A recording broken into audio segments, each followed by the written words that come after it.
ন্যাড়া পোড়া। আমরা কেন ন্যাড়া পোড়া করে থাকি? দোল পূর্ণিমার আগের দিন। এই ন্যাড়া পোড়ার সাথেও কিন্তু একটি গুরুত্বপূর্ণ পৌরাণিক কাহিনী জড়িয়ে আছে। সেই কাহিনী হলো হিরণ্যকশিপুর বোন ছিল হোলিকা। হোলিকা কিন্তু বরপ্রাপ্ত ছিল, সে আগুনে জ্বলবে না। কিন্তু ভগবান বিষ্ণুর পরম ভক্ত প্রহ্লাদকে যখন তিনি তার কোলে বসিয়ে আগুনে বসলেন, তখন অগ্নিদেব তাকে গ্রাস করে নিলেন।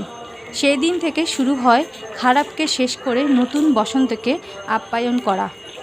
আমাদের প্রত্যেকের দাদু দিদারা এই আগুনের মধ্যে মাটির বুড়ো বুড়ি তৈরি করে পোড়াতো। বুড়ো বুড়িটাকে পুজো করে রীতিমতো তারপর পোড়ানো হতো।